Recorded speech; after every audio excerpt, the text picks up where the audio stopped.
আসসালামু আলাইকুম সবাইকে। আশা করি সবাই ভালো আছেন, সুস্থ আছেন। আজকে খুবই গুরুত্বপূর্ণ একটা বিষয় আলোচনা করছি, যেটা ইতিমধ্যে হচ্ছে যে আপনারা ভিডিও থাম্বনেল বক্সে দেখতে পেয়েছেন। আজকে আমাদের আলোচনার বিষয় হচ্ছে বাংলাদেশ ব্যাংকের আর্থিক এবং রেটিং অনুযায়ী বাংলাদেশের 8টি শীর্ষস্থানীয় যে ব্যাংক রয়েছে সেই ব্যাংকের বিষয়ে আজকে আলোচনা করব এবং কি কি কারণে এই 8টি ব্যাংক শীর্ষস্থান অর্জন করেছে আজকের ভিডিও থেকে আপনি জানতে পারবেন। এছাড়া নিত্য নতুন যে সকল ভিডিও আছে আমাদের ব্যাংক রিলেটেড সেটি দেখার জন্য অবশ্যই চ্যানেলটিকে সাবস্ক্রাইব করতে হবে। আশা করি আমরা প্রতিনিয়ত চেষ্টা করে যে অথেন্টিক ব্যাংক রিলেটেড যে সকল ভিডিও আছে সেগুলো আপলোড করার জন্য। ওকে, চলে যাচ্ছে আজকে মূল টপিকে।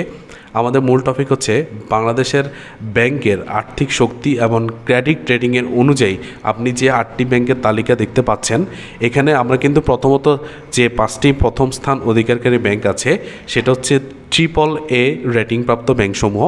1 নম্বরে রয়েছে সেটা হচ্ছে ব্র্যাক ব্যাংক পিএলসি, 2 নম্বরে ইস্টার্ন ব্যাংক পিএলসি, 3 নম্বর হচ্ছে পূবালী ব্যাংক পিএলসি এবং হচ্ছে ডাচ বাংলা ব্যাংক পিএলসি, এরপর হচ্ছে সোনালী ব্যাংক পিএলসি। এই 5টি হচ্ছে AAA রেটিংপ্রাপ্ত ব্যাংকসমূহ। এখন AAA সম্পর্কে আমাদের কাছে অনেকেরই ধারণা নেই যে AAA কী রকম শক্তিশালী বা হচ্ছে এর ক্রেডিট রেটিং অনুযায়ী এই ব্যাংকটি কী রকম পরিস্থিতি মোকাবেলা করছে। তা আমরা দেখব যে প্রথমত হচ্ছে ব্যাংকের অবস্থা, এই AAA ব্যাংকের অবস্থা কীরকম। AAA ব্যাংক এই রেটিং নির্দেশ করে যে এই 5টি ব্যাংকের আর্থিক বিত্ত অত্যন্ত শক্তিশালী।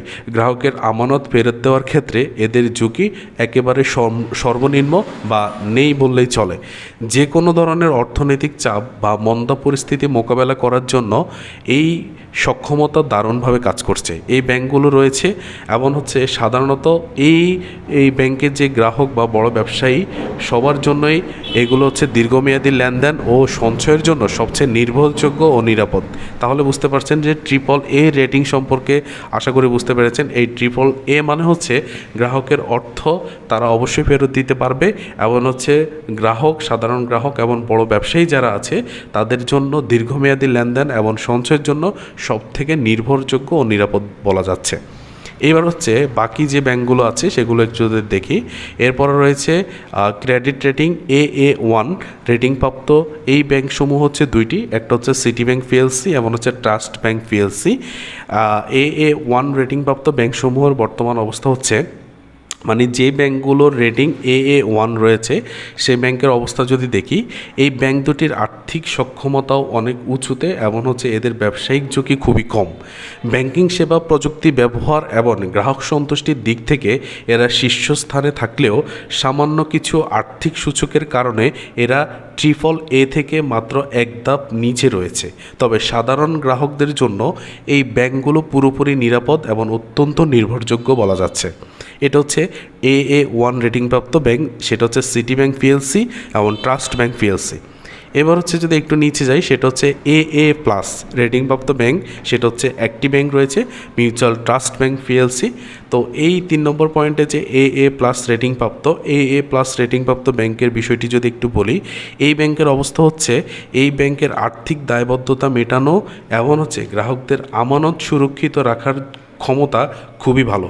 দেশের সার্বিক ব্যাংকিং খাতের শীর্ষ ব্যাংকগুলোর তালিকায় এটি একটি মজবুত অবস্থানে রয়েছে এবং এখানে লেনদেন করা যথেষ্ট নিরাপদ বলা যাচ্ছে এই ক্রেডিট রেটিং অনুযায়ী।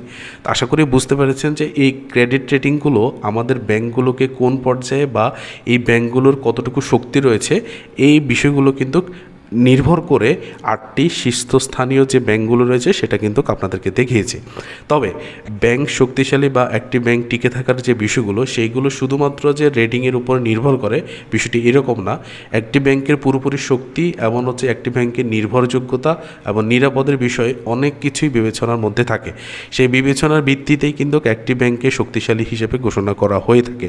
তবে বর্তমানে যেহেতু বাংলাদেশ ব্যাংকের পক্ষ থেকে এই বিষয়গুলো জানানো হয়েছে, সেই ক্ষেত্রে এই ব্যাংকগুলো কিন্তু বর্তমানে নির্ভরযোগ্য এবং হচ্ছে নিরাপদ স্থানে রয়েছে। তবে বর্তমান যে পরিস্থিতি দেখতে পাচ্ছি আমরা, অনেকে হচ্ছে যে ব্যাংকে টাকা রাখার বিষয়ে যে অনীহা প্রকাশ করছে বা হচ্ছে টাকা রাখতে চাচ্ছে না, সে বিষয়ে অনেকে হচ্ছে যে আমাদের কাছে জানতে চান যে ব্যাংকের বর্তমান অবস্থা কী বা এই ব্যাংকের বর্তমান অবস্থা কী। সরাসরি বলতে গেলে এই বিষয়ে কিন্তু আমাদের কাছে সরাসরি কোনো প্রকার কোনো জ্ঞান নেই। বাংলাদেশ ব্যাংকের পক্ষ থেকে তাদের যে অডিট রিপোর্ট আছে বা তাদের যে ক্রেডিট রেটিং আছে, এই রেটিং অনুযায়ী কিন্তু বর্তমানে আপনাদের কোন ব্যাংক ভালো বা কোন ব্যাংক খারাপ সেই ব্যাংকগুলোর বিষয়ে আমরা বিস্তারিত বলতে পারবো।